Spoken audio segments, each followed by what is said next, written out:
Alright, what's going on guys? Chris Bumsted here, training chest today at Revive Gym.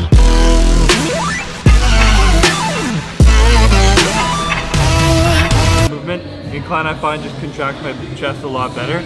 So I'm starting with the Smith machine over here. A lot of people talk shit about the Smith machine, but it's one of my favorite things ever. It allows you to really focus on contracting the muscle rather than having to control the weight. And myself, I have a bum injured shoulder, and this just kind of helps me protect that shoulder a little bit more. So we're starting off here, going a little heavy, aiming for 10 to 12 reps, and then we're gonna move on to the next exercise.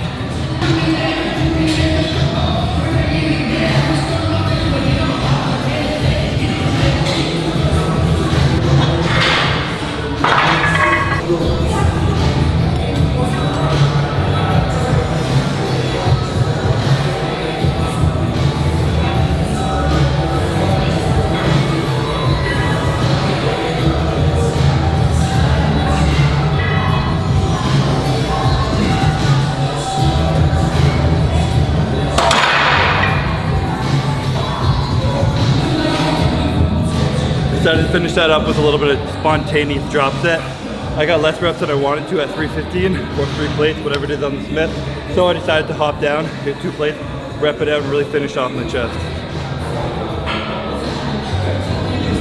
Alright, we're gonna move over to some type of fly, like a press fly over there.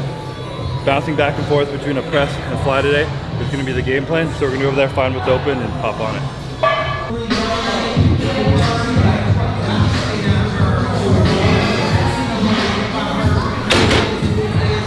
My better looking twin of the gym. With a better hairline and a little younger than me. You're younger. This is all you. You done? I was coming to steal it from you anyway, so.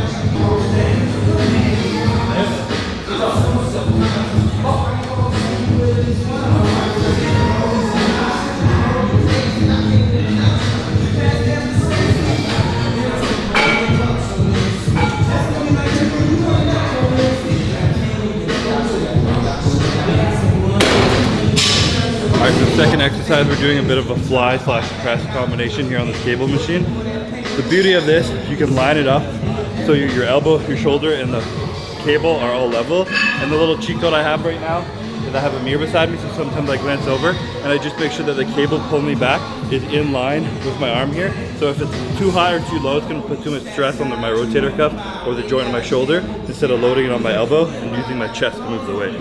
So a little cheat code if you have a mirror beside you, or just thinking of keeping the cable in line with your forearm.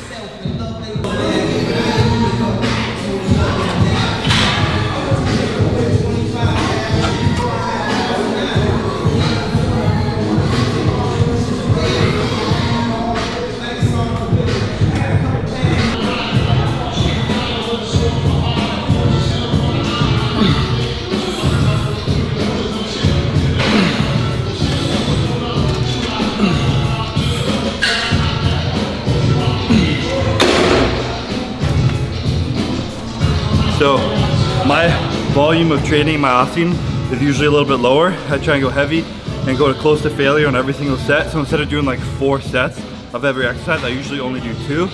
And that just kind of keeps me from getting burnt out and allows me to actually push myself to failure on heavier weights throughout the entire workout instead of burning out on the first exercise. So I keep my volume low, intensity high. We're moving over to incline dumbbell press. I used to love starting with those, but I have to leave my ego at the door now that I have an injured shoulder and convince myself I don't need to be strong. Because you don't, it just feels good to be strong. So I start with some movements like this where I warm up a little bit and I fatigue my chest a little bit, and then I move on to a dumbbell shoulder press, which is a little bit more likely to hurt my shoulder because I have an injury, but because, like I said, I'm more fatigued now, I go a lighter weight, still able to fatigue my chest before hurting my shoulder. So we're gonna move over there, see what kind of weight I can move on the dumbbells, and have fun with it. Now that I'm like in my off season, like too much flavor, it's just like hard to eat. I'm doing the custom meals, like plain rice and chicken. So nice, so much easier for me to get down, and I don't get sick of that at all. Well, I'm glad you like them. Yeah, they're good. They've been a lifesaver. It's hard for me to think of a meal that would be mine because I just eat. The little thing I order is literally plain rice, plain chicken. I know. Just in large amounts.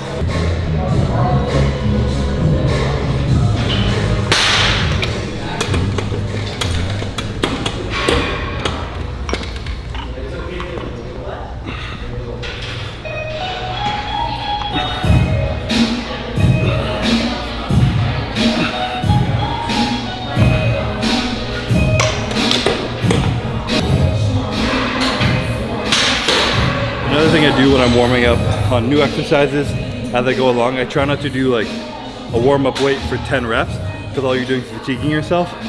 So while I'm feeling, you know, it's a lighter weight, maybe I'll do like 6 or so. But like the set before I do a working set, my warm-up will be like 3 or so reps. And it'll look like stupid, like I'm just doing it, but I'm just making sure my form is right, the right muscles are working. I have it in my mind, and then I stop and I save my energy for the actual working set.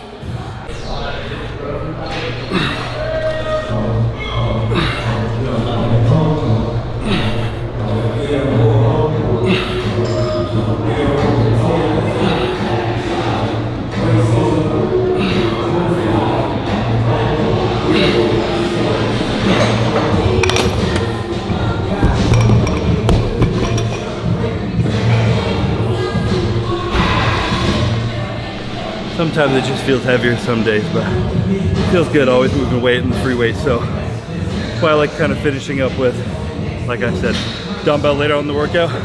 If I can forget my ego, and if I feel weak, I'm like, it's because I did a lot earlier in the workout. It's not because I'm actually weak. Stuff I tell myself to feel better.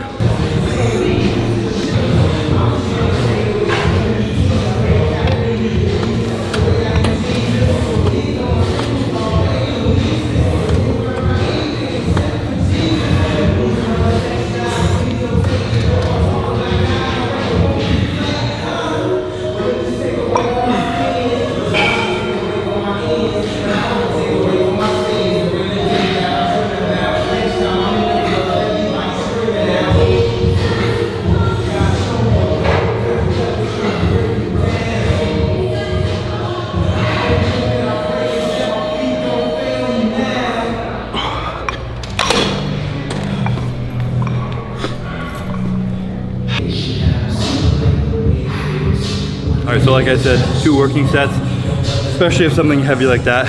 I'm going to move on now. Do pec deck, 2 sets of that again, and then I'm going to finish the workout with like 1 big drop set on an incline press machine. Super easy, don't have to worry about controlling the weight. Blast it a few reps, and then I'm going to wrap it up after that.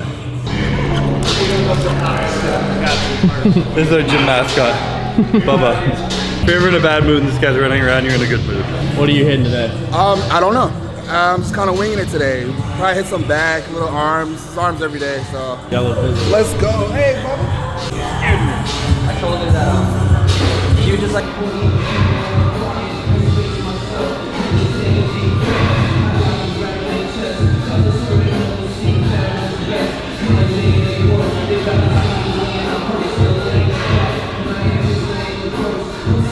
Alright, so with cable pec deck flies, because it's so easy to control it, because it's based in such like a stuck motion machine, I really like when I get to the end of the rep, I try to hold the squeeze for about like a half second, just to make sure I'm really focusing on contracting my pecs. And even when you're thinking of doing that at the end of the rep, it makes you, throughout the entire motion, get ready to put your pec into the highest contracted point, and that makes the whole rep a lot better. And you just get that final squeeze at the end. Helps spine muscle connection a little bit, sends the blood where it needs to be, putting the work on the chest, and just kind of helps the movement overall. Moving on to the last exercise, gonna do a hammer strength plate loaded machine.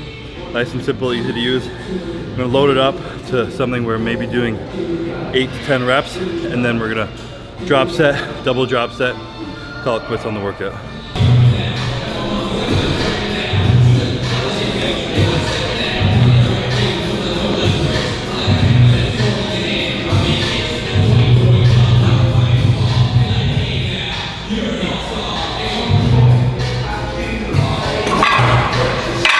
My other little secret I do, especially when I'm training down here in South Florida and it's really hot, I sprinkle a little bit of salt into my water because I sweat so much and I drink a lot of water to hydrate. If you sweat, you're releasing most of your sodium. That can lead to muscle cramps, fatigue, and just kind of ruin your workout once you get to near the end. So the easiest way to do it, either electrolytes is the more scientific, efficient way, but the basic meathead way is just sprinkle a little salt, sprinkle the Himalayan salt, normal table salt, whatever the hell you want, use your water. Enough that you don't really taste it, but enough to hydrate your body a little more efficiently.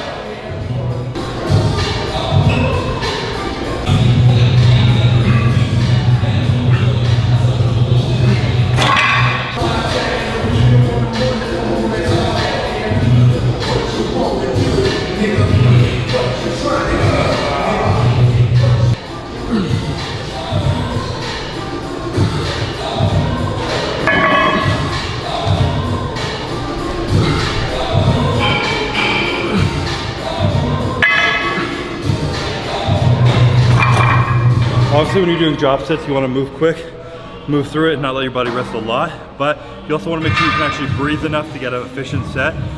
So while I try and go quick, I also try and stop, take a few deep breaths, and when I'm ready to go, I cut my breath, I try and launch into another set and push it a little harder than I could have if I wasn't breathing.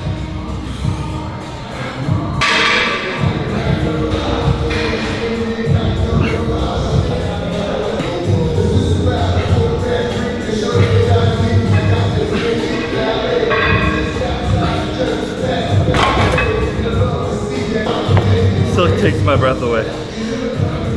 Gotta start doing cardio so I can actually breathe and talk. The more of these videos I do, I'm like, holy shit, I'm out of shape, I can't talk at all. All right, so that is a wrap on today's chest day. Kept it pretty simple. Balanced some presses with some flies. Did a lot of incline movement, like I said. That feels better for my chest.